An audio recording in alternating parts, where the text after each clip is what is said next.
Hello. Hello, police. Yeah, what's the problem, sir? We just drove down our farm track. Yeah. Go and feed our pheasants. We come across a Range Rover with 3 people in it. Yeah. It appears that they're dead. I don't know what's happening. Blood in the motor all over them.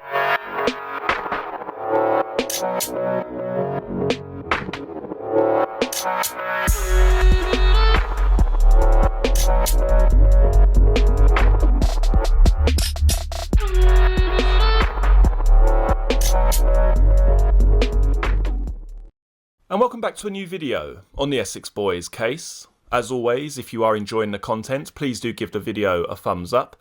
And if you're interested in the Essex Boys case, or simply true crime in general, don't forget to hit the subscribe button below.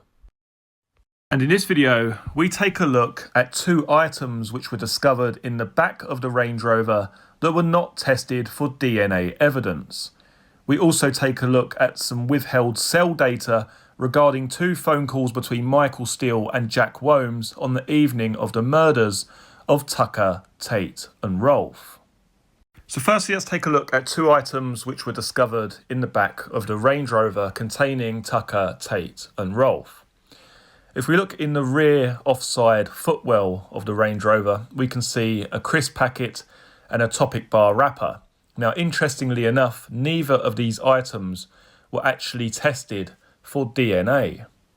Now, why I find this incredibly odd is not just the fact that it's a normal police procedure, but the fact that we had the lead investigator, Detective Ivan Dibley, come forward just a day after these actual crimes were committed, stating that he was fairly sure that he knew how this crime was committed. He was looking at the possibility of a 4th person being in the car and a 2nd person waiting down the lane to ambush them.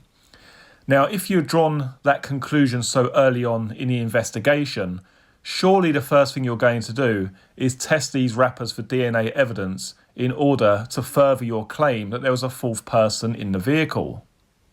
Now, when we combine this failure in the investigation stage of this crime and we combine it with the fact that no time of death was recorded for Tucker, Tate and Rolfe, you get the impression that there's almost a muddying of the waters as to who was responsible for this crime. Now, what I mean by that is that there doesn't appear to be any real need or urgency to test every available resource in order to discover who was responsible for these murders. When you look at it in a different way, the less evidence you have pointing in one certain direction, the wider your potential suspect pool can be. If, for instance, we test these wrappers for DNA evidence, and they come back as someone other than Michael Steele, that's going to add a tiny bit of credibility to the fact that he may not have been in the Range Rover on the evening of their deaths. Now, if you are someone who is a believer in the fact that Michael Steele and Jack Womes were framed for these murders, then really the less information pointing in a certain direction, the better. If you have less evidence in a lot of ways, it actually allows you a lot more scope to interview and question a much wider range of suspects. Let's say, for instance, they did a time of death on Tucker, Tate and Rolfe and they established that it happened maybe sometime between 7 and 9 p.m. That's fair enough. Then you are basically looking for someone who was available and able to commit that crime during those hours. But by not having a time of death, it allows you a lot larger scope. So if we don't have a time of death here, we can only assume they died sometime in the evening of December the 6th, up until the morning which they were discovered by the 2 farmers. It gives you a greater scope for potential suspects. Tie that in with the fact that we haven't even tested the wrappers for any DNA evidence. If we have no DNA evidence, it allows us to interview and have more people under suspicion rather than testing those wrappers and them actually not coming back to Michael Steele. I mean, it wouldn't actually say that he wasn't in the vehicle, but it may add just a little bit more credibility for the defence's standpoint that he wasn't in the vehicle on the evening of December the 6th. Now, what I've just said is obviously verging on the edge of conspiracy theory territory, but I've never known of a crime with such potential information and evidence be investigated to such a low degree. How can we have a police surgeon attend the crime scene followed by a Home Office pathologist and not one of them say that they were asked to get the time of death, it's part of their role as a pathologist, but they simply weren't asked, so they didn't bother actually trying to get a time of death. Followed by 2 wrappers in plain view of these officers, which may well tell you who was sitting in the vehicle on the evening of December the 6th, simply thrown in the bin. How can these items not be tested? It's almost as if they didn't want the finger to be pointing in any certain direction. They wanted a large scope in order to investigate this crime themselves. Now, just to back up what I have said, we can take a look at an independent newspaper article from the day after the bodies were discovered. This gives us an idea of the really earliest stages of investigation, really sort of less than 24 hours after the bodies of Tucker, Tate and Rolfe were actually found. And it goes on to state the following. Detective Superintendent Dibley said that 6 or 7 shots had been fired at the men from 1 or more shotguns. Rolfe, the driver, and Tucker, the front seat passenger, had been shot in the head, and Tate, who was in the back, was blasted in the head and body. He said, quote, "The shooting was done at very close range. You did not need to be an expert to have achieved what was achieved. I still do not know whether the persons who committed these murders travelled to the scene in that Range Rover or whether they were at the scene before they arrived. It is likely that I am looking for more than one person." Now, it's my own personal opinion here, but I completely disagree with what Detective Ivan Dibley stated here. Just because they were shot from close range, and really they couldn't miss from the distance in which they were firing the gun, that doesn't mean it wasn't carried out by someone who was a professional or someone who had killed before. What you should be looking at is the way in which the bodies were discovered, the positioning of the bodies, and exactly how quick these shots were fired. Not from what distance, but how quickly the shots were fired and how quickly these 3 men were incapacitated. In my opinion, that tells me that it was someone who had maybe killed before, someone who certainly had a lot of knowledge regarding shotguns and someone who certainly wasn't fearful in committing triple murder. Detective Ivan Dibley's giving us the impression here, or giving the reader the impression here, that really it was an easy job. They had a shotgun and they were shot from such close range that they couldn't miss. But he's missing the main point here, the biggest point of all, and that is how the bodies were positioned. We had Tucker, who really didn't have even any time to move whatsoever. We had Rolfe, whose hands were still on the steering wheel, and really it was only Tate who knew anything about what had happened. Combine that with the fact that not only were the 3 men murdered, but they also received what you would call execution shots behind the ear. All of those things point me to personally believe that this was someone who had killed before, not a mechanic who had literally stumbled down the lane with a shotgun and was ready to commit his first murder, let alone a triple murder.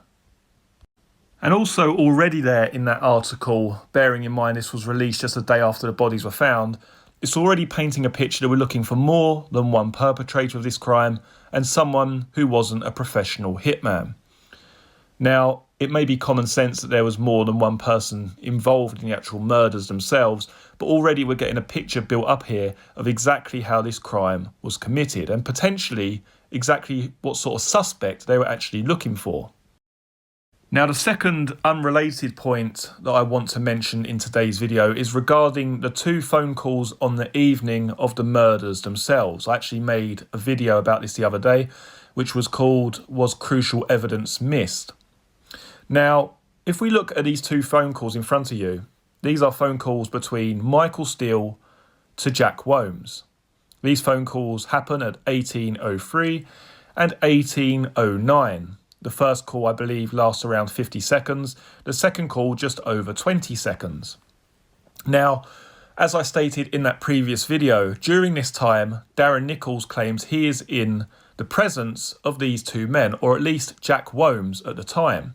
Yet during his official police statement, during his testimony and his cross-examination in court, he never mentioned the fact that these phone calls ever took place. He recalls a lot of detail regarding the December the 6th and the trip to the lane and what the occupants of that vehicle were wearing, but he actually doesn't mention these phone calls whatsoever.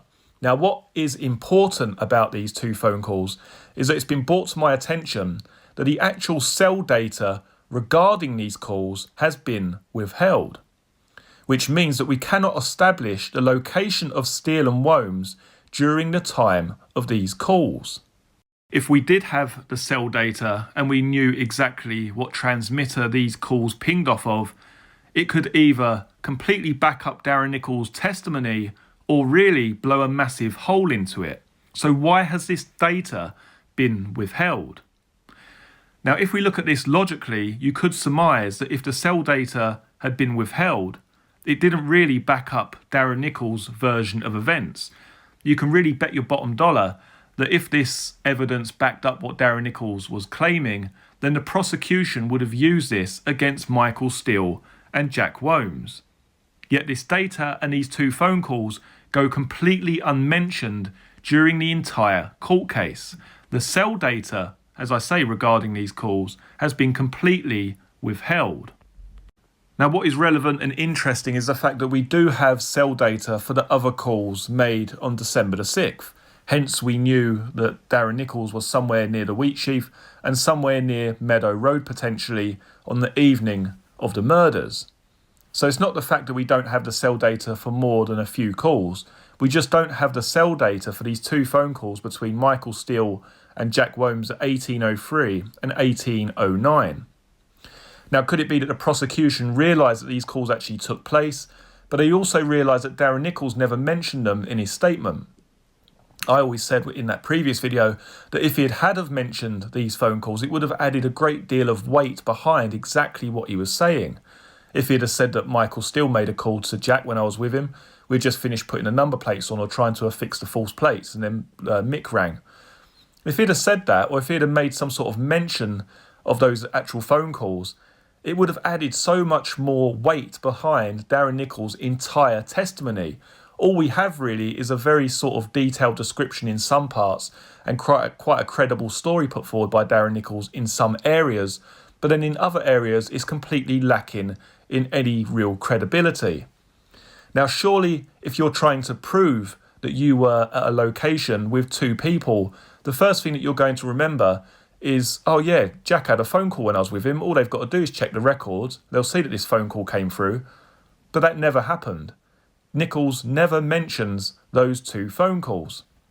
Could it be that the prosecution realised that and then really basically just hid the cell data? They didn't want anyone else to know exactly where Steele and Wombs were at the time, and they certainly didn't use it in their prosecution case against Steele and Wombs.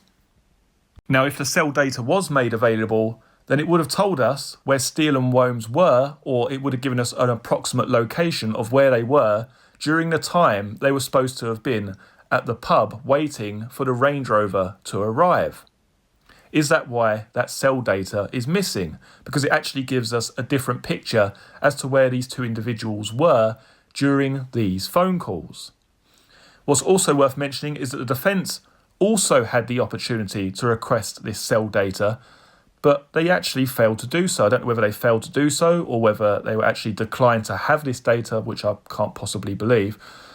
But it just doesn't appear anywhere in this case. It's almost as if these two phone calls never existed, but they are absolutely critical in trying to pinpoint where these two individuals who were actually convicted of triple murder, where they were, and if this ties in with Darren Nichols' testimony, which ultimately convicted them. Where is the cell data? Where are the pings which could tell us where these two individuals are? And does this or does this not match in or match up with Darren Nichols' version of events?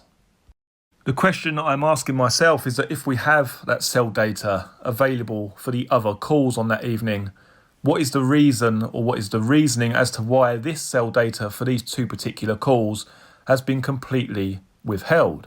Why is there no mention at all of these phone calls during the summing up in court, during the cross-examination of Steele and Wombs, during the cross-examination of Darren Nichols? The calls happened. The calls lasted more than a few seconds. These phone calls were actually two people speaking to one another, yet they go completely overlooked by both the prosecution and, sadly, the defence. If you would like to learn more about the Range Rover murders, then click on the video in front of you now. You will also see the Essex Boys playlist, which has all of the videos concerning this case in one convenient folder. Many thanks for joining me for this video. I look forward to seeing you all again for the next one. Take care. Cheers.